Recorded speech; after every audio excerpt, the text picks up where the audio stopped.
Ah, c'est bon. Ça y est. Il enregistre. Alors, bonjour à tous, tous ceux qui sont connectés. Vous êtes déjà une vingtaine, donc on n'est pas tout à fait encore à l'heure. Donc, j'aimerais juste vous interviewer pour savoir si vous nous voyez et si vous nous entendez. Donc, dans la petite colonne de droite, vous avez un petit chat. Donc, s'il vous plaît, quelques-uns d'entre vous, si vous pouvez nous dire si vous nous voyez bien et si vous nous entendez, il suffit de taper votre petit message dans le bas de la fenêtre. Merci de nous répondre. Donc, je ne sais pas, par exemple, je ne sais pas, il y a Johan, Marie-Pierre, Valérie, si vous voulez bien nous répondre, si vous nous entendez et si vous nous voyez. Super, bon, parfait. Donc, on nous voit, on nous entend, c'est très bien. C'est bon signe. Donc, on va attendre qu'il soit précisément 30 et on démarrera le webinaire. Donc, un tout petit peu de patience et ça démarre dans 4 minutes.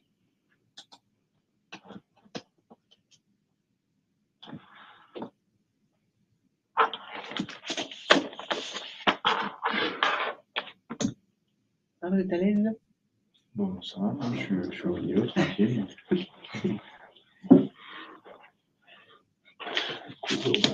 Ouais, ça, c'est un petit peu ça, ils sont pas là. Le compte à rebours est commencé.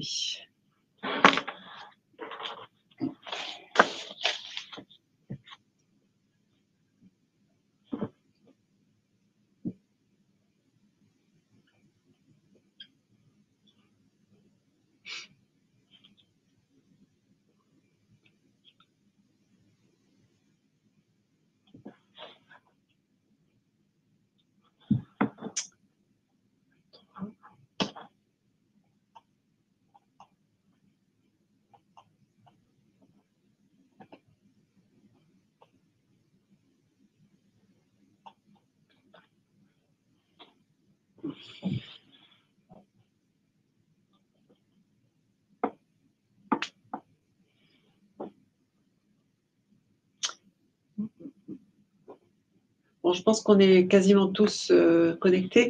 Avant de démarrer, juste une petite consigne. Si vous avez donc des questions à poser au cours de notre exposé, vous pouvez les poser dans le chat et on vous répondra alors soit tout de suite si la question mérite qu'on y réponde immédiatement, soit si on pense qu'il y a matière à grouper des questions, on les prendra un petit peu plus tard, ou si la question appelle une réponse dans le webinaire, évidemment, on n'y répondra pas tout de suite.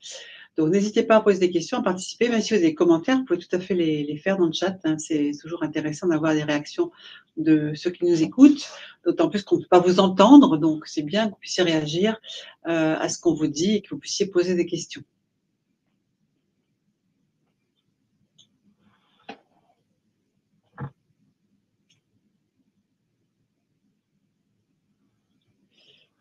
OK. Allez, dans 1 minute. On a une trentaine, combien ?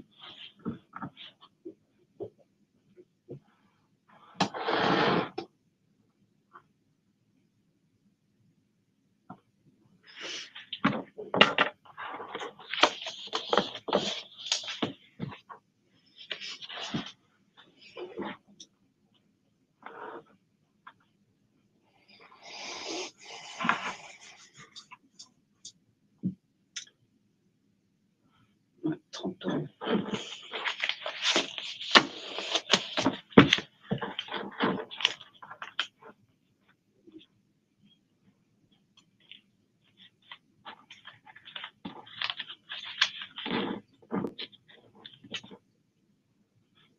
Et voilà, il est l'heure, on peut recommencer. Donc, bonsoir à tous, pour ceux qui viennent de nous rejoindre. Je rappelle que vous pouvez participer en utilisant le chat, hein, poser des questions et commentaires. Donc, moi, je me présente en premier, parce que comme ça, vous savez, pour ceux qui ne sont pas habitués de notre petite chaîne Webikeo, je suis donc Marie-Christine Moll, le médecin en charge de la prévention médicale, donc gestion de risque, c'est ma mission principale. Et donc aujourd'hui, on a choisi un sujet qui, à mon avis, est important. La preuve, c'est qu'on a beaucoup d'inscrits. 185 à vous êtes inscrits quand même. Donc c'est un sujet qui doit quand même intéresser beaucoup de monde. Et je pense que c'est aussi un sujet en matière de sécurité important, puisque on a beaucoup d'erreurs qui sont liées à des erreurs d'identité, hein, et puis des problèmes derrière pour les patients. Donc pour nous parler un peu de tout ça, j'ai invité 2 personnes. Bruno Frédéric Martin, docteur Frédéric Martin, qui va se présenter. Donc, bonsoir, je suis Frédéric Martin, je suis médecin anesthésiste. Alors, ce sera éventuellement une question, j'exerce en libéral et je suis également cofondateur de la Safe Team Academy qui nous a donné l'occasion justement de développer un sujet sur cette thématique. Donc, Frédéric est aussi construit des formations en matière de sécurité des soins. Et donc, nous avons co-construit avec la Safe Team un webinaire dont on parlera à la fin du webinaire sur l'identité-vigilance. Donc, on dira 2 mots en fin de présentation. Et donc, Bruno. Je suis cadre supérieur, bonjour à tous, bonsoir à tous. Je suis cadre supérieur de santé IAD et depuis 25 ans, je m'intéresse à tout ce qui concerne la sécurité des soins. Et j'ai la chance, depuis un peu plus de 8 ans, de consacrer mon parcours professionnel uniquement à cette thématique-là. Donc, je suis très content de pouvoir partager quelques retours d'expérience avec vous ce soir. Donc, l'identité-vigilance, un très bon sujet, parce que c'est un sujet important en matière de sécurité des soins. En plus, il y a eu des nouveautés qui sont sorties récemment. Donc, c'était l'occasion d'en reparler, de rafraîchir la mémoire de ceux qui ont peut-être un petit peu oublié les règles anciennes et pour surtout donner de nouvelles règles et quelques conseils aussi pour éviter des erreurs de patients ou des erreurs dans les soins. Donc, on va essayer de vous parler de tout ça en remettant tout ça un petit peu au carré avec les nouveautés et puis les choses qui sont un peu moins nouvelles mais qui sont importantes à rappeler. Donc, peut-être Bruno va commencer en nous présentant peut-être un exemple finalement de ce problème de toujours une petite histoire pour commencer. Dans un EHPAD, il y a une épidémie de gastro-entérite et les résidents qui sont malades sont isolés dans leur chambre à la demande du médecin coordinateur de l'EHPAD. On vient leur distribuer les plateaux repas ainsi que les traitements. Et ce jour-là, l'infirmière intérimaire trouve 2 sachets de médicaments sur plateau de Madame J et donne donc l'intégralité des médicaments préparés sans trop se questionner sur la légitimité d'avoir 1 ou 2 sachets. L'aide-soignante qui faisait la même tâche apporte le plateau à Madame K et s'aperçoit qu'elle n'a pas son sachet de médicaments habituel. Elle se questionne, en parle à l'infirmière qui là lui dit tiens, moi j'ai trouvé 2 sachets sur le plateau de Madame J. Donc l'aide-soignante qui est le personnel fixe de l'EHPAD ce jour-là considère que c'est pas normal et qu'elle prend l'initiative d'appeler l'infirmière qui a préparé les médicaments le matin. Et cette dernière confirme que 2 sachets pour Madame J, c'est pas conforme à ce qui se passe habituellement. Et là, on comprend qu'il y a une erreur dans la préparation des traitements. Donc, double erreur de patients à la préparation du traitement le matin et à la distribution des médicaments le soir. Donc, le médecin est prévenu et on s'aperçoit en consultant les prescriptions que finalement, Madame J, elle a pris 2 traitements antihypertenseurs. Donc, on prend la décision, en accord avec le médecin coordinateur d'EHPAD, de l'orienter vers un service d'urgence. Elle est hospitalisée pendant une grosse nuit en unité d'hospitalisation de courte durée pour la surveiller. Cette histoire se termine bien parce que le tableau clinique a été maîtrisé et elle a pu rentrer à sa résidence quelques heures après. Donc, on voit bien que, c'est des erreurs qui sont fréquentes, hein, on en a quand même pas mal, dans notre vie hospitalière, on en a vu pas mal. Ça peut se traduire par des événements graves pour les patients. Donc, c'est tellement bien qu'il y a eu quand même, l'intelligence est devenue finalement une priorité, en fait, de santé publique, en fait, hein. Tout à fait. C'est une priorité de santé publique et ça depuis 2007, puisque c'est l'Organisation mondiale de la santé qui a alerté les professionnels de santé à partir d'un document où il proposait 9 solutions pour la sécurité des soins et la solution 2 du document de l'OMS cible très clairement l'identification des patients parce que les experts qui travaillaient sur le sujet ont estimé que c'était un point important à traiter.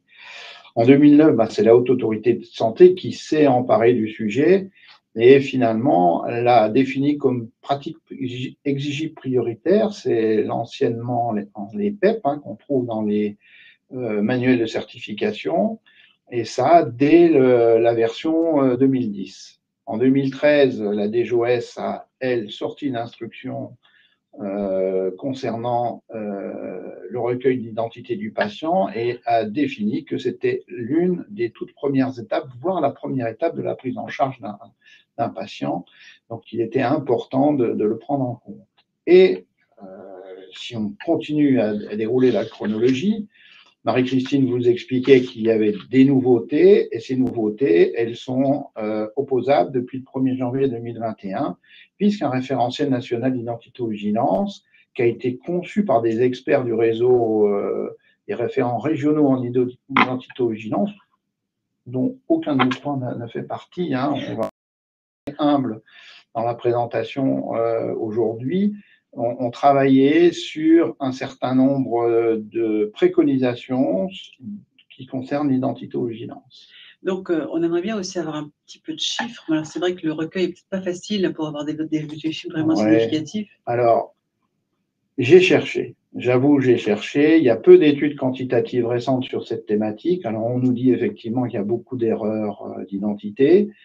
Nous qui faisons partie à peu près des mêmes réseaux de gestionnaires de risques, tout le monde nous dit effectivement il y en a beaucoup. Moi j'ai retrouvé une étude que je vous propose ce soir qui a été publiée par des médecins des hospices civils de Lyon sur une période assez longue puisque c'est une période d'étude qui est de 36 mois. Ils ont travaillé sur 478 signalements d'événements indésirables qui concernent une erreur d'identification. Ils se sont aperçus que, heureusement, dans les barrières de sécurité qui étaient mises en place, 84% ont pu être récupérés, mais il y en a quand même 16 qui ont eu des conséquences variables, ce qui est quand même pas neutre du tout. Et ces conséquences, c'est des erreurs de patients pour un prélèvement sanguin, des erreurs d'étiquetage de tubes sanguins, des erreurs d'examen d'imagerie médicale, des erreurs de patients lorsqu'on transfère le patient d'un secteur à l'autre. Donc, ce sont des conséquences qui peuvent qui peuvent parfois être dramatiques. On a vu avec les normes médicamenteuses que ça peut être très conséquent. Alors, on a pu accéder aussi à des données de l'assurance qui nous montrent des choses quand même assez inquiétantes quand on regarde bien. Oui, alors, on a cette chance-là d'avoir une base sinistre. Alors, vous savez, la base sinistre qu'on gère au quotidien à la MACSF, c'est qu'une partie émergée de l'iceberg, finalement, parce que ce sont simplement les patients qui demandent une indemnisation au vu d'une erreur dont ils estiment avoir été victimes. Mais là, on a fait un petit focus sur les erreurs d'intervention et on s'aperçoit, alors c'est quelques exemples sur les 10 dernières années. Donc, vous voyez, et pourtant, la checklist de sécurité au bloc opératoire existe depuis 2010. Absolument. Hein. Voilà. Et ben, vous voyez les deux premiers cas, un enfant qui devait se faire opérer des végétations, finalement, on lui a coupé le frein de la langue. Un autre qui devait bénéficier d'une postectomie, il est ressorti du bloc sans ses amygdales. Et j'insiste bien sur ces deux cas-là parce que globalement, ça permet de dire que finalement, on peut déjà dire dans les zones de vulnérabilité que les âges extrêmes de la vie sont particulièrement sensibles à ces erreurs d'identité.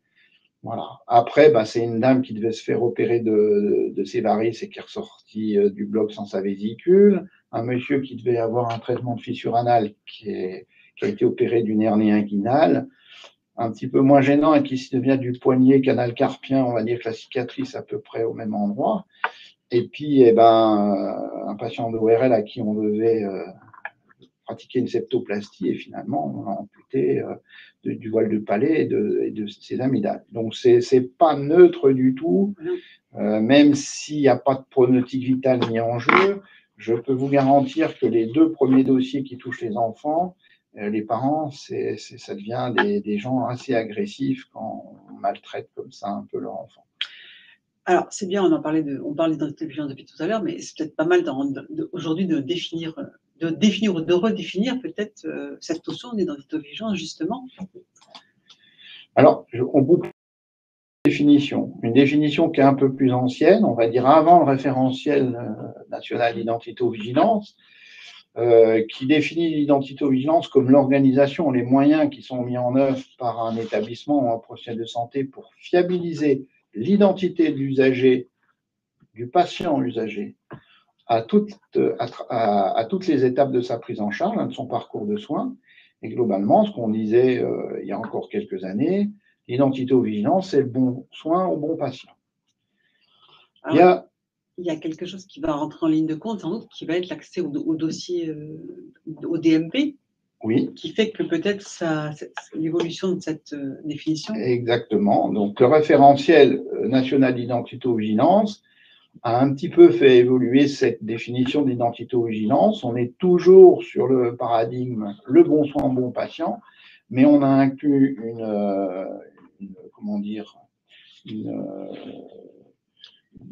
un point supplémentaire, une fonctionnalité supplémentaire, c'est comment on sécurise la transmission des données de santé du patient. C'est vrai qu'on est beaucoup dans l'e-santé aujourd'hui. Hein, exactement.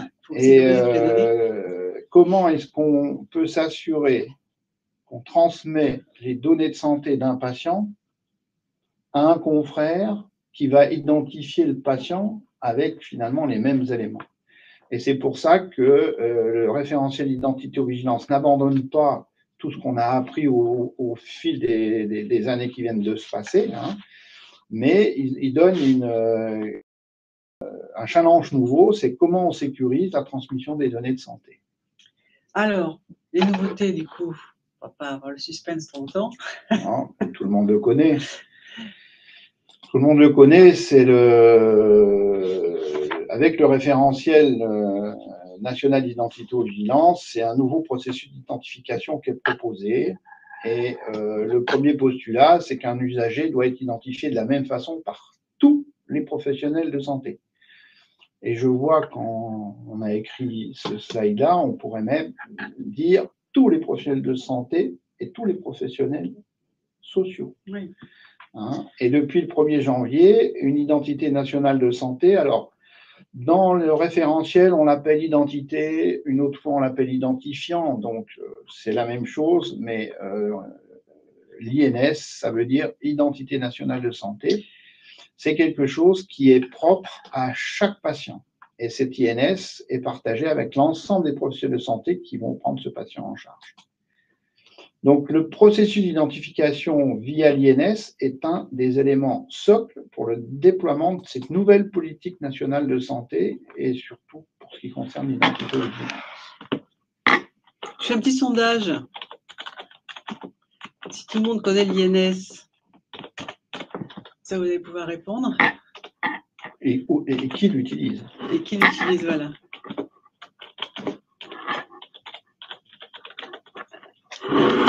Allez, je vous l'envoie. Prenez votre temps pour répondre, pas de souci.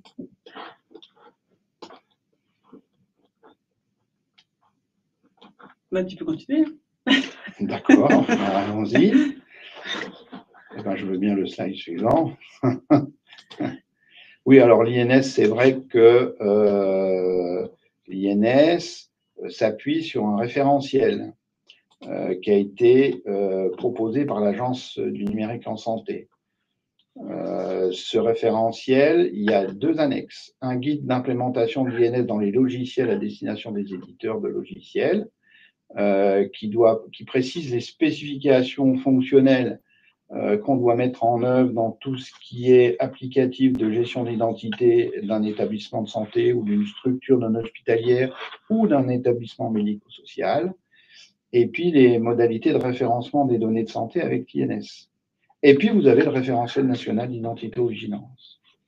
Donc, si vous vous connectez sur Identito-Vigilance, ministère de la Santé, vous aurez tous les liens et tous ces documents qui représentent un tout petit peu, une petite épaisseur. Aujourd'hui, ce qu'on peut dire, c'est que ce soir, on n'a pas la prétention de vous donner le détail de ce qu'il y a dans ce référentiel. On a essayé de faire une sélection des informations qu'on pense être importantes à partager. Ok. C'est construit comment? Ce référentiel national d'identité-vigilance, vous le voyez à l'écran, c'est 5 volets. Un volet qui parle des points essentiels. Si vous devez lire un des volets, c'est essentiellement celui-là. Après, c'est les principes communs pour tous les professionnels de santé, quel que soit le statut et le lieu d'exercice. Et vous voyez ensuite que finalement, vous avez le volet 2 qui va préciser comment on doit mettre en place une politique d'identité-vigilance dans un établissement de santé. Le volet 3 qui va préciser comment on met une politique d'identité-vigilance dans une structure non hospitalière. Et le volet 4, c'est pour les acteurs libéraux que Frédéric représente très avantageusement ce soir. Tu n'as pas d'avis sur le fait que la HAS remette un peu au goût du jour l'identification des patients dans une nouvelle certification? Parce que du coup, il y a des nouveautés, notamment sur le système informatique et le logiciel. On verra un petit peu plus loin dans la politique qualité-gestion de risque qui concerne l'identité-vigilance. Il est fortement recommandé à tous, et notamment l'établissement de santé, d'avoir des indicateurs sur cette politique, des indicateurs de suivi pour savoir ce qu'il en est. Donc, on en parlera un tout petit peu plus loin. Donc, l'identification des patients, elle repose sur deux piliers, l'identification primaire et secondaire. Donc, tu vas nous en dire, tu vas tout nous dire sur ces sujets. Tout vous dire, non, en fait, qu'est-ce que c'est que l'identification primaire? Imaginez que vous accueillez un patient pour la première fois à l'hôpital. Bon, là, vous allez créer une identité numérique à partir d'un certain nombre d'éléments qu'on va revoir en détail après. Par contre, si c'est un patient qui est déjà venu dans l'établissement il y a quelques mois ou quelques années, qui a déjà un dossier, là, on va essayer de modifier cette identité numérique. Il est bien évident qu'on ne va pas refaire un dossier, c'est ce qu'on appelle constituer un doublon. Et ça, on va essayer d'être très attentif à ça. Donc, l'identification primaire, c'est quoi? Ça comporte les étapes de recherche, de création ou de modification d'identité numérique attribuée en propre à un usager dans le système d'information de la structure ou du professionnel qui le prend en charge. Et là-dessus, quand je dis le professionnel qui le prend en charge, on va dire que les collègues professionnels de santé libéraux sont complètement impactés directement par ça. Donc, c'est la personne qui saisit pour la première fois l'identité. Exactement. Quel que soit son métier, voilà, admission, médecin, infirmière. Tout à fait. Et globalement, on parle de statut de confiance ou de cercle de confiance, parce qu'il faut vraiment expliquer aux patients que les données qu'on va enregistrer dans le cadre de cette identité numérique, elles ne seront pas diffusées à n'importe qui. Ce sera uniquement aux professionnels de santé. Donc, on commence déjà à voir derrière ça la nécessité de sensibiliser un petit peu les patients à cette nouvelle politique et de leur expliquer à quoi ça va servir. Donc, le niveau de confiance, on l'a juste après. Tout à fait. Donc, le niveau de confiance, ça repose sur deux piliers majeurs. C'est récupérer ou vérifier l'identité INS en faisant appel au téléservice de l'INSI, qui est un téléservice qui est géré par la Caisse nationale d'assurance maladie. Ça veut dire que dans les logiciels qui devraient être aujourd'hui à jour, on doit avoir cette option d'aller consulter un portail, en fait, c'est ça? Tout à fait. Tout à fait. Et c'est en ça où les éditeurs de logiciels de gestion des identités patients dans un établissement de santé ou même dans un cabinet libéral, ce sont des fonctionnalités. Je vous l'ai dit un tout petit peu plus haut. En plus du référentiel national d'identité-vigilance, vous avez un référentiel national, un référentiel de l'identifiant national de santé qui précise les fonctionnalités qui doivent exister dans ces applicatifs métiers-là, et notamment dans la gestion des identités patients au sein d'un établissement de santé. Donc, théoriquement, c'est pratiquement obligatoire maintenant. Ce serait obligatoire d'aller, à partir du moment où un patient arrive pour la première fois, d'aller chercher dans cette base son identifiant. Tout à fait. Et de le rapatrier donc, dans la base de la Exactement. De la et même l'applicatif métier doit garder une traçabilité de la recherche qu'on fait dans le téléservice INSI. Et après, on va valider des traits stricts qu'on va valider à partir d'un contrôle de cohérence avec l'identité de l'usager réalisé à partir d'un dispositif d'identification à haut niveau de confiance. Tu peux préciser ce qu'on appelle très strict? Alors, si tu mets le slide juste après, les traits stricts, c'est Date de naissance, Strict, ça veut dire qu'ils sont obligatoires. obligatoire. On peut pas en oublier un. C'est tous. Non, c'est alors dans le référentiel, ils ont une toute petite nuance sur le code INSEE du lieu de naissance. Mais en règle générale, je pense qu'il faut être rigoureux et appliquer strictement les règles que nous demande d'appliquer ce référentiel. Dans les codes INSEE de lieu de naissance, tu as aussi les codes pour l'étranger. Parce qu'il y a des gens qui Oui. ne sont pas nés en France, Oui, évidemment. Hein. oui, tout à fait. Alors ça, c'est pas un sujet que je maîtrise bien, donc je vais éviter de dire des bêtises ce soir. Mais effectivement, les gens qui sont nés à l'étranger ont un code INSEE particulier. Mais les très stricts, c'est date de naissance, nom de naissance, prénom de naissance, sexe et le lieu de naissance. Et puis, quand on parle d'identifiant ou d'identité nationale de santé, c'est des très stricts, mais c'est aussi ce qu'on appelle le NIR, le numéro d'inscription au registre. En fait, toutes les personnes qui sont nées en France ou les étrangers qui viennent en France pour y travailler sont en théorie inscrits au répertoire national d'identification des personnes physiques parce qu'ils ont une couverture sociale. Donc, ce NIR, ou alors, accessoirement, on peut aussi accepter ce qu'on appelle le NIA, qui est le numéro d'immatriculation d'attente. Quand un étranger arrive en France, qu'il est dans sa phase de mise à jour des papiers, on lui donne ce qu'on appelle un NIA, c'est-à-dire un numéro d'immatriculation d'attente. Et en règle générale, ça va correspondre au NIR une fois que sa situation est validée. Donc, ces deux éléments, NIR plus très strict, font ce qu'on appelle l'identifiant national de santé. Alors après, tu nous expliques bien les différentes étapes en fonction de c'est un nouveau patient, c'est un ancien patient, c'est quelqu'un de connu, pas connu. Parce que c'est un petit peu complexe. La dépôt est un peu petite d'ailleurs. Ouais. Tu vas essayer de la commenter. C'est le document qui est original, ça. Hein. Je vais prendre la souris pour essayer d'expliquer un petit peu. Aujourd'hui, si vous voulez, on a qualifié 4 statuts d'identification. Soit on a une identification provisoire, soit c'est un proche, soit c'est le patient lui-même qui dit « je m'appelle Marie-Christine Moll, mais j'ai pas de papier d'identité pour le prouver. » Et puis finalement, quand je vais tapoter sur le téléservice, je retrouve pas les éléments. Donc on va quand même poser un certain nombre de jalons et on va prendre ces éléments d'information pour donner une identité à notre patient. Mais aujourd'hui, dans la mesure où on ne peut pas interroger le téléservice INSI et qu'on n'a pas de papier d'identité, on a forcément une identité provisoire. Mais on est obligé de les soigner quand même.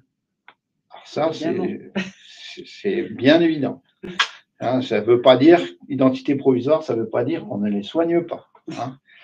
Ça, c'est évident. Après, on parle d'identité validée lorsque on passe des éléments qu'on va demander au patient et qu'il a une pièce d'identité à haut niveau de confiance qui va nous certifier que les informations qu'il nous a données oralement sont validées. Petite question, là, quand tu as, et ça arrive, hein, et on a des gens qui ont une identité provisoire, mais qui restent provisoires parce que précisément, ils n'apportent pas de papier. Donc, est-ce que dans le logiciel, quand on a les logiciels qui existent aujourd'hui, on a la possibilité de voir que c'est une identité provisoire, précisément? Normalement, si c'est bien fait, oui. Parce que faut le savoir. Parce que dans la politique qualité, globalement, il faudrait qu'on ait en routine les taux d'identité provisoire, validés, récupérés ou qualifiés. Donc ça, dans la politique qualité, si le système d'information de la structure de soins est bien fait, on doit avoir ces données-là en termes d'indicateurs. C'est intéressant, si on a une identité provisoire, le patient est pris en charge, et puis à un moment donné, il faut se poser la question, est-ce qu'on peut la vérifier, évidemment, et la valider? Alors, prenons l'exemple d'un patient qui se présente aux urgences, il vient pour une angine, il vient sans rien, les mains dans les poches, il n'a pas de papier d'identité, c'est tout juste, il a une carte vitale, on va quand même le prendre en compte, on va lui demander son nom, son prénom. Globalement, même si on va interroger le téléservice, la plupart du temps, malheureusement, on n'arrive pas à récupérer l'identité du patient sur le portail de l'INSEE. Donc, c'est ce qu'on appelle, quand on arrive à le faire, on a le déclaratif, on va sur le téléservice INSEE, et là, on a une identité qui est récupérée, parce que les informations que nous ont donné le patient, on le retrouve dans le portail. Parce que c'est des situations qui arrivent de temps en temps, des accidents de la voie publique, les gens sont quand ils sont quand il y a des ininterrogeables, on est obligé, alors ça c'est encore une autre procédure dans le cadre de l'identité-vigilance, on va lui donner une entité provisoire, mais un petit peu arbitraire. Et ça, c'est normalement la procédure ou la charte d'identité-vigilance qui le prévoit dans l'établissement de santé. J'ai une question. Oui. Est-ce qu'il est possible de sortir d'une hospitalisation sans avoir eu d'identité qualifiée? Bien sûr. Bah oui. Bien sûr, on a des taux de... Alors, pour avoir visité pas mal d'établissements de santé, il y en a qui essayent de me faire croire qu'ils ont 80% d'identité qualifiée. Alors, après, j'ai un peu de mal à le croire. Qu'est-ce que c'est que l'identité qualifiée? C'est une identité qui a été retrouvée sur le portail de l'INSEE et qu'on a contrôlé, confirmé avec une pièce d'identité à haut niveau de confiance. Donc là, on est en identité qualifiée. Lorsqu'on est en identité qualifiée, alors déjà, moi, les établissements de santé qui sont très dynamiques, on est à 50-60% d'identité qualifiée parce qu'ils sont emparés du référentiel depuis de nombreuses années, donc ils sont déjà très entraînés. Mais cette identité qualifiée va nous permettre de transférer via des messageries cryptées sécurisées un certain nombre de données de santé vers d'autres professionnels ou d'autres établissements de santé, d'ailleurs. Tu as peut-être plus de validés que de qualifiés aujourd'hui. Je pense, parce que c'est ce qu'on faisait avant. Avant le référentiel, on était plus sur la définition d'identité validée. Donc aujourd'hui, vraisemblablement, si on n'a pas mis en place ce nouveau référentiel, on est en proportion sur plus d'identité validée. Alors, Frédéric, vous qui voyez beaucoup de patients, les documents qui sont preuves. C'est vrai que c'est pas. Alors en tant que. Alors moi, je vais parler plus de la partie libérale.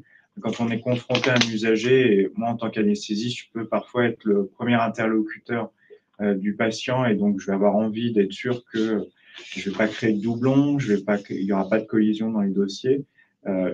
Cette formation et les discussions qu'on a eues avec Bruno et vous nous ont permis de me cultiver et de découvrir et de connaître finalement ces documents de haut niveau de confiance, donc que sont le passeport, la carte d'identité, le titre de séjour pour les personnes d'origine étrangère, le livret de famille et l'extrait de date de naissance pour les enfants. Et donc, à contrario, ce n'est pas la carte vitale et ce n'est pas le permis de conduire. Alors, même si il y a certains établissements qui acceptent les permis de construire en nouvelle formule, qui sont, j'ai dit quoi? Construire. Ah oui, c'est en construction. Oui, c'est en construction. Non. Les permis de conduire nouvelle formule qui sont valables que 15 ans. C'est ce que disait notre ami Patrick. Voilà. Il y a certains établissements qui font le choix de prendre ça. Alors, il y avait juste une précision. Donc, c'est les nouveaux permis qui sont au format carte bancaire, c'est ça? Oui, tout à fait. Qui ressemblent finalement, je crois, aux nouvelles cartes d'identité. Voilà. Alors, quand on parle de carte nationale d'identité, il faut préciser, alors je ne retrouve pas dans le document. Moins de 10 ans, plus de 10 ans. Alors, c'est carte d'identité de l'Union européenne qui est valide. Il y a la Norvège, la Finlande, la Suisse, parce qu'ils ne font pas encore partie de l'Union européenne, je crois. Et puis les trois principautés, il y a quoi? Andorre, le Liechtenstein et Monaco. Voilà. Donc ces cartes nationales d'identité, ces cartes d'identité sont aussi valables et reconnues comme étant à haut niveau de confiance. Alors encore un petit peu de process là. Alors oui, comment on va récupérer l'identité primaire? Comment on va aller récupérer l'INS via le téléservice INSEE? Ce qui est recommandé dans le référentiel national d'identité-vigilance, c'est en premier lieu de prendre la carte vitale. utilisation de la carte vitale, parce que c'est ce qui va nous emmener naturellement vers le matricule INS. Et puis, c'est à nous de vérifier que le nom de naissance, le prénom de naissance, la date de naissance, le sexe et le lieu de naissance correspondent. Et lorsque ça match, c'est-à-dire qu'on nous propose qu'une seule personne numérique, à ce moment-là, on peut imaginer qu'on a récupéré la bonne identité du patient. Après, carte vitale, il y a pas mal d'erreurs, et puis il y a des gens qui se changent de carte vitale. Hein. Oui, tout à fait. Et la deuxième méthode, c'est de rentrer sur le téléservice INSI et de faire la saisie manuelle. C'est un petit peu plus long. Je trouve que les sources d'erreurs sont aussi possibles parce qu'on fait de la saisie manuelle. Alors, comme tu disais, lorsqu'on utilise la carte vitale, il n'est pas exclu qu'on soit confronté à des erreurs et qu'on n'ait pas de cohérence ou de concordance entre ce qu'on trouve sur le téléservice INSI et la pièce d'identité au niveau de conscience du patient. Donc ça, c'est vraiment une déclaration qu'il faut refaire en seconde intention aux responsables de la Caisse nationale d'assurance maladie. Alors, les personnes qui sont… Alors, on a parlé de la primaire, donc la secondaire. Alors oui, l'identification primaire, dans un établissement de santé, c'est nos collègues des admissions du bureau des entrées qui sont en première ligne pour faire ça. C'est une place très importante. C'est un moment très important pour eux, en fait. Ah oui, alors il faut juste dire que ça peut être un travail ingrat et puis surtout que leur travail est hyper important dans la chaîne de soins. Donc il faut, mesdames, messieurs qui font des admissions, quand on a construit le module de e-learning, on a eu la chance d'avoir un agent des admissions qui a accepté de jouer son propre rôle et on s'aperçoit que son rôle est hyper important. Donc, l'identification primaire, c'est important, mais après, dans la chaîne du soin, il faut quand même vérifier que le collègue ne s'est pas potentiellement trompé.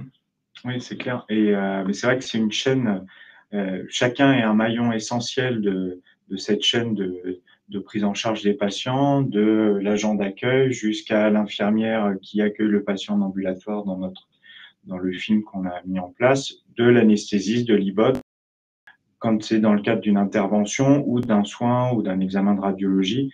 Il faut s'assurer qu'on va délivrer le bon soin au bon patient. Il y a un côté assez rébarbatif qui peut paraître parfois et moi, je me suis, enfin, on s'est souvent fichu de moi, si des collègues sont là, parce que je faisais épeler le nom, le prénom du patient. Et donc, tu veux dire que tu es dans les bonnes pratiques?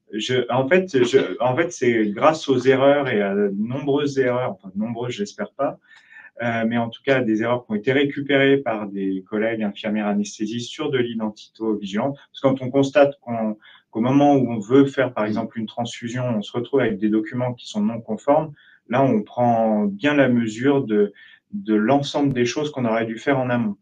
Et donc, cette identification secondaire, elle est essentielle. Et c'est un peu comme l'identification primaire, elle obéit à des codes de bonnes pratiques avec, on va en parler après, hein, des questions ouvertes, mais je pense que je déborde un petit peu. Non, mais après, les personnes concernées, c'est tout le monde, en fait. Hein. Alors, oui. Qui est concerné par cette politique d'identito? En fait, c'est comme on le disait, hein, c'est vraiment l'ensemble des acteurs du soin qui vont interagir avec le patient, mais le patient et sa famille. Et il y a la semaine de la sécurité patient qui approche. Et c'est une thématique qui est vraiment importante, qui passe par l'éducation et puis aussi le rendre vigilant sans l'inquiéter pour autant. Ouais. Mais avec cette nouveauté qui est quand même l'INS, qui va caractériser l'identité numérique du patient, l'identito-vigilance, finalement, c'était un sujet pour l'établissement de santé, qu'il soit public ou privé d'ailleurs. Aujourd'hui, on s'aperçoit qu'avec ce référentiel, les structures non hospitalières et les acteurs libéraux sont complètement impactés pour ça. Et aujourd'hui, je peux dire, pour avoir visité un certain nombre de centres médicaux, centres dentaires depuis 2 ans, quand je leur parle INS, ils me regardent avec des yeux et disent « mais c'est pas pour nous ça ». Ben si, hein, c'est important de le dire. Est-ce que les patients vont avoir droit, enfin nous, en tant que patients demain, est-ce qu'on aura accès à notre INS? Bien sûr. On le saura. Comment est-ce que ça va être Alors, transmis? les projets, si je les ai bien compris, mais je ne sais pas si dans notre public on a des experts de l'identito, mais dans l'avenir, les cartes vitales vont mentionner l'INS. Donc, ça va aller beaucoup plus vite pour récupérer ces informations-là. Là, on est quand même, alors même si, on va le voir un peu plus loin, c'est opposable depuis le 1er janvier 2021, il y a encore de la tolérance et on est en train de mettre cette dynamique d'identité-vigilance en place partout. Alors, juste une précision, qu'est-ce que c'est qu'une structure non hospitalière? Moi, j'ai une épouse qui travaille dans le médico-social. Elle me dit non, non, non, non, le médico-social, ça ne nous concerne pas. L'INS, ben si. Hein. Les acteurs de santé et les acteurs sociaux sont typiques, enfin vraiment concernés par ça. C'est pour ça qu'on a 3 volets dans le référentiel. Et on a des structures non hospitalières qui ont quand même alors déjà de nombreux, parce que là on parle de structures de santé d'exercice coordonné de plus de 10 ETP. Pour avoir visité des centres de santé, on est quand même des centres qui s'élargissent et qui imposent la présence de des fois 25-30 personnes en même temps la journée. Donc là, on est dans des structures non hospitalières, mais quand on a des centres de santé qui accueillent 400-500 patients par jour, on a quand même des flux patients qui relèvent quasiment d'une activité d'un établissement de santé. C'est pour ça que le référentiel a prévu, et sur indication des ARS, donc il va falloir juste interroger les ARS pour savoir sur quel volet du référentiel on doit travailler pour mettre en place la politique d'identité-vigilance. Est-ce que c'est le volet 2? Est-ce que c'est le volet 3? Parce que même les établissements de santé, on parle des EHPAD, avec des résidents qui sont là depuis des mois, des années. Finalement, les flux de patients, c'est tellement pauvre en termes d'effectifs, et en tant que turnover, que on va être plutôt en train de gérer l'identito sur le volet 3. Il y a aussi tous les établissements qui accueillent du handicap qui gèrent aussi des médicaments et qui sont pas forcément distribués par des soignants. Tout à fait. Un petit focus sur les acteurs libéraux. On voit que les logiciels de gestion de cabinet n'existent pas partout. Et quand je relis le référentiel volet 4 de l'identité-vigilance, finalement, la configuration de l'acteur libéral, qui soit infirmier, kiné, mais qui n'a pas de logiciel de gestion de cabinet, je ne sais pas comment il va pouvoir appliquer cette dynamique de l'INS dans l'identification de ses patients. Est-ce qu'on peut accéder au portail à travers un lien Internet, par exemple? Je ne crois pas. Pas comme la plateforme de déclaration d'événements désirables, par exemple? J'avoue mon ignorance sur la réponse que tu aimerais avoir ce soir. Je n'ai pas encore assez de retour d'expérience par rapport aux acteurs libéraux. Parce que, par exemple, quand on déclare des événements désirables, on a une plateforme nationale où tout le monde peut aller. Tout à fait. Donc, ça pourrait être aussi un moyen, si la personne n'a pas le logiciel adapté, de pouvoir aller consulter quand même. Aujourd'hui, si je relis le référentiel identifiant national de santé, on a accès au téléservice INSI uniquement par l'applicatif de gestion des identités. Alors, le patient là-dedans, ou sa famille ou ses proches, il est important de l'impliquer aussi, parce qu'il peut être aussi un acteur important dans la vérification de son identité. Donc, est-ce qu'il y a des façons de s'y prendre pour impliquer les patients? Oui, il y a des façons de s'y prendre, ça tombe bien. D'une part, ces fiches qui ont été mises en place, toute cette partie d'infographie qui est utile dans la salle d'attente. Les patients lisent quand même les infographies et ça permet de les sensibiliser aux bonnes pratiques et leurs bonnes pratiques notamment. C'est la façon de se présenter, de accepter, ça peut surprendre un petit peu au début.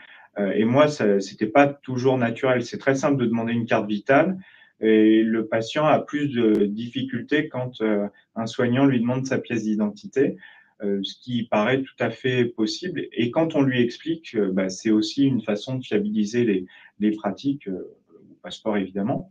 Et cette infographie, en finalement prévenant, avertissant le patient et sa famille, il va être sensibilisé et il sera aussi plus prêt, éduqué au cours de son parcours de patient à être vigilant sur l'homonymie et de ne pas finalement accepter une erreur sur une faute sur son prénom ou sur son nom. Et j'en reviens, juste pour compléter ton propos, le travail tellement important du service des admissions du bureau des entrées, où la sensibilisation et la pédagogie des patients, des usagers, sur la thématique des liens dictaux doit commencer dès là. Et on doit leur dire, attention, moi je vous ai déjà contrôlé votre identité, sachez que tous mes collègues que vous allez croiser risquent de vous poser les mêmes questions. Et même, on peut leur dire que si on ne leur pose pas la question, il faut qu'ils s'interrogent sur le fait qu'on ne leur a pas posé la question. Exactement. On va beaucoup plus loin encore. Exactement. Alors après, il y a les patients qui peuvent parler, communiquer, puis il y a les autres. Donc, il y a aussi d'autres moyens un peu différents pour identifier, par exemple, de façon sûre, les patients qui ont des troubles cognitifs ou qui ont du mal à parler français, par exemple, ceux qui sont non francophones, par exemple, aussi, c'est un sujet. Oui. Je te laisse. Oui, je suis d'accord. Oui, tu es d'accord. Mais quand on parle d'identification orale, finalement, même un patient non francophone, il communique. Donc, dans tout l'établissement de santé, on pallie à ces difficultés de compréhension ou de communication avec les patients. On a des interprètes. Mais ce qu'il faut savoir, c'est que chaque fois qu'on va vérifier l'identité d'un patient, on va procéder aux questions qu'on va poser aux patients. Ce sera toujours des questions ouvertes. Toujours des questions ouvertes. Jamais dire, vous appelez bien Madame Moll ou Monsieur Martin. Non. C'est, est-ce que vous pouvez m'appeler votre nom, s'il vous plaît? Parce qu'un patient, ne serait-ce qu'au bloc opératoire, ils sont tellement terrorisés, stressés, lorsqu'ils arrivent au bloc, qu'on pourrait quasiment leur faire avouer n'importe quoi, quasiment même leur code de carte bancaire. C'est des choses qui peuvent arriver. Mais donc les questions ouvertes, c'est hyper important. Surtout quand ils ont des problèmes d'audition. Exactement. Ils arrivent souvent sans leurs appareils auditifs. Exactement. Et après, on a tout ce qu'on appelle les dispositifs d'identification physique. Donc, il faut déjà que le patient il en accepte le principe. On doit respecter son droit de refus. Il y a des patients qui ne veulent pas en entendre parler. Il y a des gens qui disent on n'a qu'à me poser des questions, je saurai y répondre. Bon, voilà, il faut aussi respecter les sensibilités des uns et des autres. Mais la recommandation du référentiel veut qu'un tel dispositif soit quand même utilisé de manière systématique sur les usagers qui sont incapables de décliner leur identité. Alors, ces dispositifs d'identification physique, on le sait bien, dans nos établissements de santé qu'on connaît assez bien, c'est surtout le bracelet d'identification qui est utilisé. Mais dans d'autres secteurs, les EHPAD, par exemple, il y a des patients, lorsqu'ils ont un début de démence, ils s'arrachent leur bracelet et ils préféreraient les badges médaillons. Ça, c'est bien pratique. Et puis, il y a aussi, comme dispositif d'identification physique, c'est la photographie qu'on va pouvoir placer dans le dossier patient informatisé. J'entends par là les patients chroniques qu'on traite en hémodialyse, par exemple, ou les patients qui sont en santé mentale. C'est des patients qui ne sont pas toujours observants des consignes ou des règles qu'on essaye de leur faire appliquer. Et donc, il faut trouver des alternatives à ça. Mais ces dispositifs d'identification physique, en tout cas la recommandation du référentiel national d'identité-vigilance, il est surtout sur les patients qui sont incapables de communiquer avec les soignants. Et puis, ce que tu disais tout à l'heure, que ce soit en identification primaire ou secondaire, l'usager, surtout sur les patients chroniques qui viennent régulièrement à l'hôpital, il doit pouvoir s'inquiéter qu'on ne leur applique pas une procédure complète de vérification d'identité. C'est ce qu'on appelle le patient acteur de sa prise en charge. Bien sûr. Alors, toujours dans la partie pédagogique. C'est vrai que, bon, on l'a déjà évoqué, hein, mais il y a la sensibilisation de toute façon de tous les usagers et l'aide-soignante, le brancardier, le patient, sa famille, tout le monde doit être vigilant et s'assurer que les bonnes informations sont rapportées. Et ça pose d'autant plus de difficultés, notamment avec la pédiatrie, où on sait que on va voir l'enfant à un instant T. Alors, moi, je parle pour ma spécialité qui est l'anesthésie. On l'accueille et puis les parents, on les voit. Donc, s'assurer avec eux de la bonne identité de l'enfant est aussi essentiel. C'est assez récent. C'était pas une pratique courante. Les enfants accompagnés par les parents à l'entrée du bloc, on va dire, ça a 10-15 ans. Alors, il y a une petite remarque de Christelle qui dit que les logiciels pour les libéraux sont payants et non obligatoires. Alors, est-ce que c'est non obligatoire? Non, c'est pas obligatoire, mais bon, ça va venir. Ah non, mais de toute façon, on est en train, pour tout ce qui est acteurs libéraux, d'essayer de les regrouper dans des maisons de santé pluridisciplinaires. On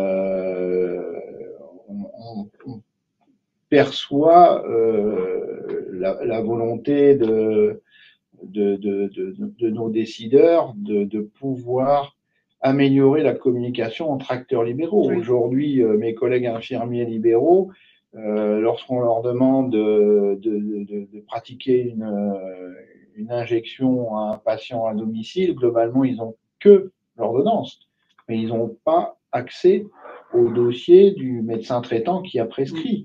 Aujourd'hui, si on doit faire une administration d'amoxicilline, on doit questionner le patient pour essayer de comprendre ce qu'il a.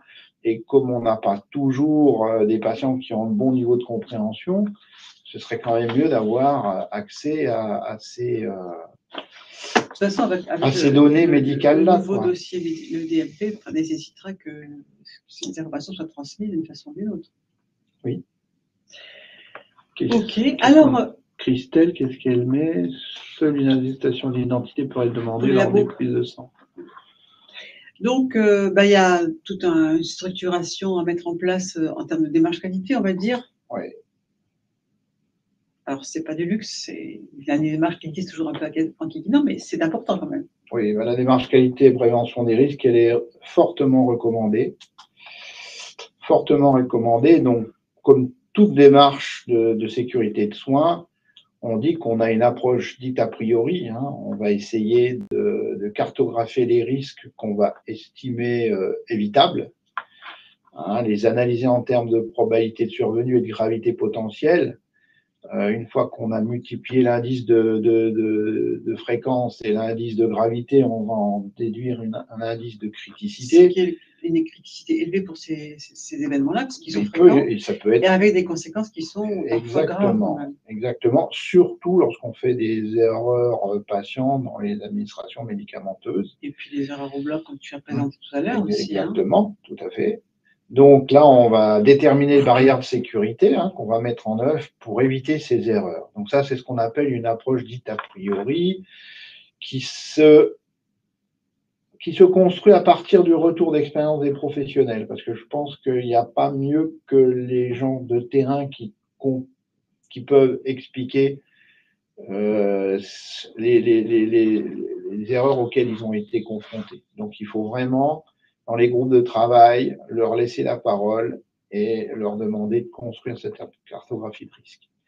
Puis après, on a l'approche dite a posteriori. Alors, en établissement de santé, le signalement des événements indésirables, c'est quelque chose qu'on fait maintenant depuis 15 ans. Dans les acteurs libéraux, c'est quand même un petit peu moins dans la culture de sécurité. Mais qu'est-ce que c'est que l'approche dite a posteriori? C'est que dès l'instant qu'on a détecté ou qu'on a constaté un dysfonctionnement, eh bien, on va le déclarer et puis on va essayer d'analyser ce qui s'est passé pour essayer de comprendre quels sont les facteurs qui ont contribué à amener l'erreur. Et derrière ça, on va déterminer des actions correctrices et ou préventives, ce qu'on appelle les barrières de sécurité. Donc, c'est ces deux approches-là qui sont complémentaires. Parce que finalement, à partir des déclarations des événements indésirables, on peut continuer à amender et à faire évoluer notre cartographie de risque. Au départ, la cartographie de risque, c'est sur les erreurs qu'on connaît. Et la déclaration d'événements indésirables nous permet de continuer à faire évoluer la cartographie de risque. C'est pour ça que je trouve que ces deux approches sont complètement complémentaires. Bah, l'une alimente l'autre. Exactement. Donc, tu nous as emporté le modèle de Reason. Oui, avec un peu d'humour. Alors, c'est soi-disant le concept du fromage suisse. Moi, nos amis suisses, ils nous disent notre fromage, il n'y a pas de trou. Donc, c'est le concept du fromage français, hein, les Mental, bien connus. Lorsque vous regardez, finalement, la tranche de fromage représente des barrières qui doivent être mises en place par tous les professionnels qui interviennent dans le process de prise en charge du patient. Et dès l'instant qu'on est défaillant, c'est-à-dire qu'on n'applique pas une procédure de façon stricte, on va générer… Et systématique. Et systématique. On va générer ce qu'on appelle une vulnérabilité qui se traduit dans la tranche de fromage par finalement un trou. Et lorsqu'on est exposé à un danger et que tout le monde fait la même erreur, finalement, ça aboutit forcément à l'accident avec ses conséquences. Donc là, on aurait pu mettre, j'avais dans le schéma, je n'ai que 4 tranches de fromage, mais finalement, l'identité-vigilance, c'est tout le monde qui est concerné. Alors, de temps en temps, elles sont quand même récupérées, parce que tu avais quand même un certain nombre de Elles pourcentages sont souvent récupérées. Ce qui prouve que de temps en temps, les contrôles successifs sont utiles. Exactement. Ça veut dire que, par exemple, l'IDE, j'ai la faiblesse de penser qu'ils sont très rigoureux. Ce sont d'excellents collaborateurs du médecin, hein, Frédéric. Oui, mais ils peuvent être interrompus. Tout à fait, mais globalement, si un des professionnels arrive à boucher le trou, c'est là où on va récupérer l'erreur qui a été initiée au début de la chaîne de soins. C'est là où on voit à travers le modèle de Reason que les questions qu'on peut poser à l'infini aux patients, ça a quand même de l'importance. Il faut bien l'expliquer aux patients. Il ne faut pas derrière que ça génère une inquiétude, un stress du patient, de dire mais putain, pourquoi il me pose 10 fois, 15 fois, 20 fois la même question. Il ne faut pas que chaque acteur pense que l'autre fera mieux. Exactement. Et se dispense de faire sa tâche. Sinon, ça perd des… Donc voilà un petit peu, à travers le modèle de Reason, l'explication du pourquoi est-ce que tout le monde doit être acteur dans cette politique d'identité-vigilance, quel que soit le secteur. Hein. Dans les structures non hospitalières, c'est la même chose, même les acteurs libéraux, hein, le médecin traitant qui fait une prescription, on doit forcément vérifier un certain nombre de choses avant d'administrer. Alors, en établissement de santé aussi, surtout, on a pas mal de structures à mettre en place. Tout à fait. Bon, ça fait partie des choses un peu théoriques, mais c'est important aussi. Hein. Alors, l'identité-vigilance, c'est une vigilance qui est opposable maintenant, puisqu'on a un arrêté, un décret. Hein. Mais pour les autres vigilances, alors moi je parle de vigilance réglementaire, on a l'hémovigilance, la pharmacovigilance, la matériovigilance. On avait déjà des référents locaux pour ces vigilances sanitaires-là. On en a simplement rajouté un, parce qu'il faut qu'il y ait quelqu'un qui soit un référent et qui puisse porter la bonne parole à tous les collègues qui travaillent dans un établissement de santé.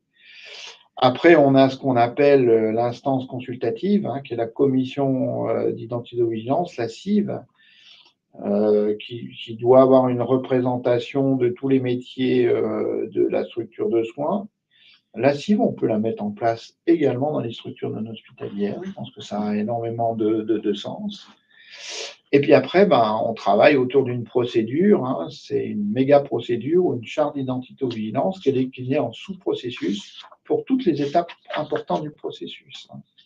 C'est comment je gère l'identité primaire, comment je gère l'identité secondaire, comment je détecte les doublons, comment je fais les fusions, comment je détecte les collisions. Enfin, si vous voulez, quand on regarde dans le référentiel, la procédure globale, ça peut être 25 à 30 sous-processus qui construit la procédure parce que finalement, on a énormément de choses à essayer de prendre en compte.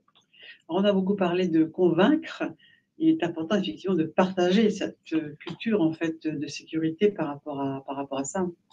Alors, les indicateurs, le suivi des indicateurs, c'est la CIV, hein, c'est la commission d'identité-vigilance qui va déterminer un petit peu quels sont les indicateurs qu'on va suivre. Là, c'est des exemples possibles, c'est pas exhaustif. Je m'autorise quand même à dire qu'il ne faut pas multiplier les indicateurs parce qu'après, on ne les regarde pas. Donc, il faut faire vraiment un choix réfléchi des indicateurs qu'on va suivre, quitte à en prendre d'autres pour une problématique vraiment particulière. Mais le nombre de doublons détectés, c'est important. Le nombre de fusions, c'est important aussi. Le nombre de collisions détectées, c'est important. La proportion d'identités qualifiées, validées, récupérées, provisoires, c'est important. Et surtout, il faut qu'on vérifie que ça fasse bien 100%. Enfin, oui. Hein, c'est juste, normalement, le système d'information doit pouvoir nous faire des requêtes en automatique. Le nombre de signalements d'événements indésirables, et là, on va distinguer relatif à l'identification primaire et relatif à l'identification secondaire. Sachant qu'on n'aura pas toujours d'exhaustivité là-dessus. Non. C'est vraiment les limites du système de déclaration d'événements indésirables. Tout le monde ne le fait pas. Et ceux qui le font, on ne peut que les féliciter parce que c'est eux qui font vraiment évoluer le système. Et puis après, le nombre de professionnels formés, ça va nous permettre d'expliquer pourquoi il faut… même le taux de professionnels formés par rapport au nombre total de personnes. Exactement. Alors, donc on a dit culture partagée, ça c'est clair. Et surtout, alors, quels sont les facteurs contributifs? On en dit un petit mot aux erreurs d'identité. En fait, le système, c'est un système complexe et c'est vrai que tout à l'heure, Bruno parlait d'approche a priori et a posteriori avec l'importance du retour d'expérience. On réalise que on a mille et une raisons de se tromper. La première, c'est déjà de ne pas connaître que chacun soit éduqué et partage une même culture d'identité-vigilance au sein de l'organisation. Donc, la formation prend une place importante.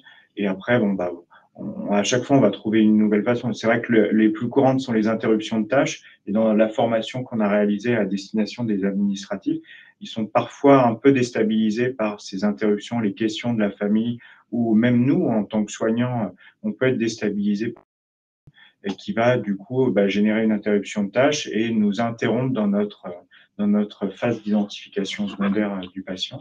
Le non-respect des procédures, surcharge de travail, les problématiques de patients qui vont pas parler ou qui nous entendent pas, comme disait Bruno, la façon de poser des questions avec des questions ouvertes.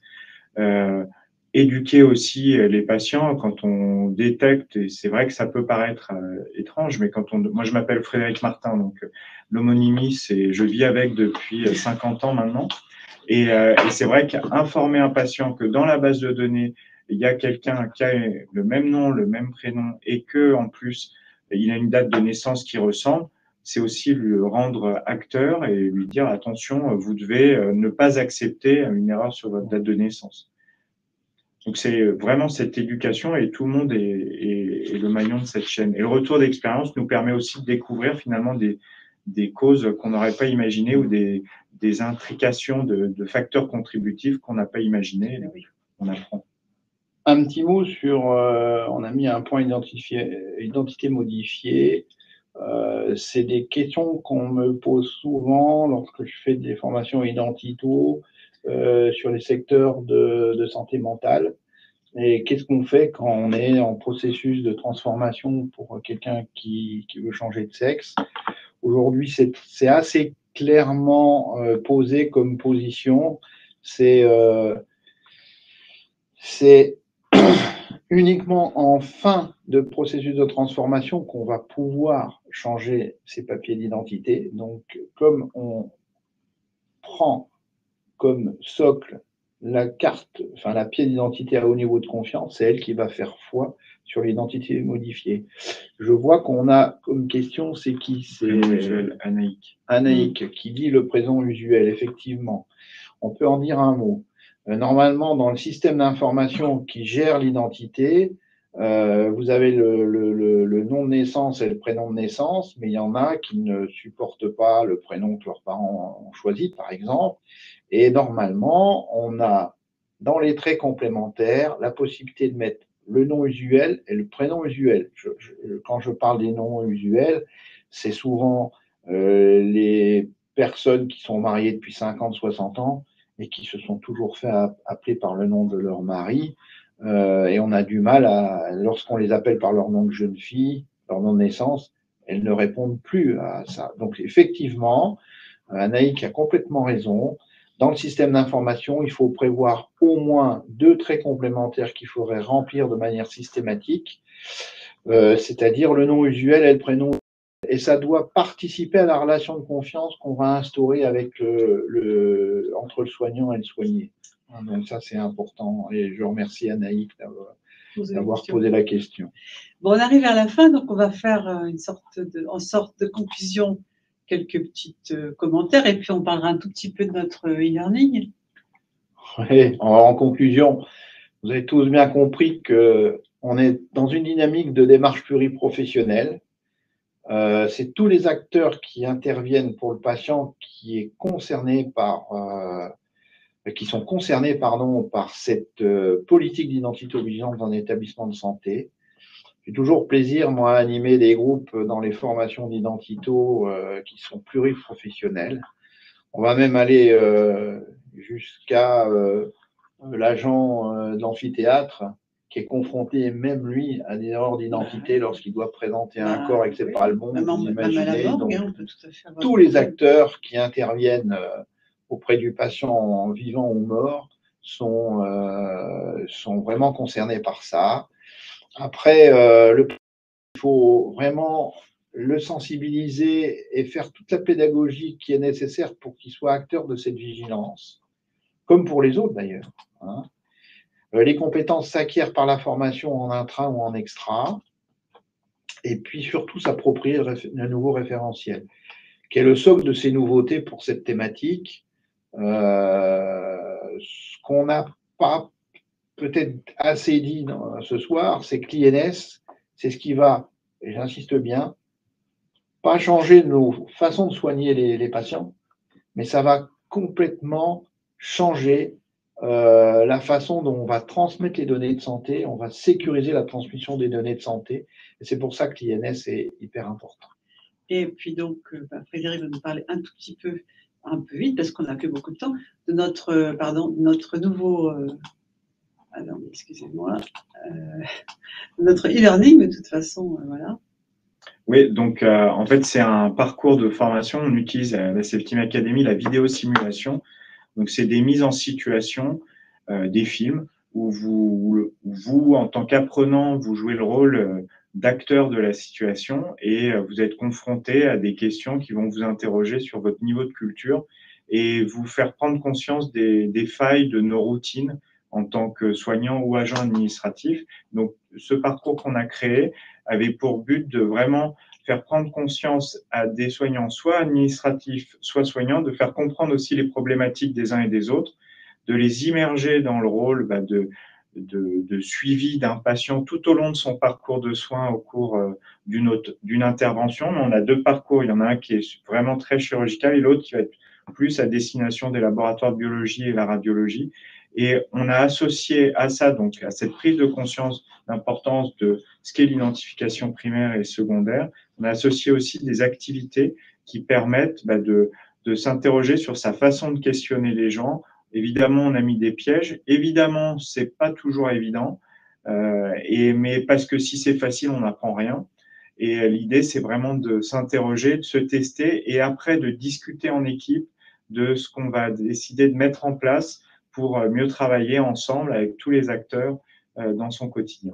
Donc, c'est plus intéressant de le faire en groupe et puis de débriefer. C'est pas vous que je vais apprendre. Hein. La simulation, ça n'existe pas sans débriefing. Donc, il faut un débriefing. Et c'est des outils qui sont à destination des structures. Donc, les structures peuvent tout à fait, avec leur référent d'identito-vigilance, gérer ce débriefing, ou bien nous, avec les experts métiers qui sont soignants et qui sont experts dans ces domaines, on peut faire aussi des débriefings en visio. Bien, écoutez messieurs, je vous remercie pour votre présence et votre participation à ce webinaire. Merci aussi à ceux qui nous ont écoutés.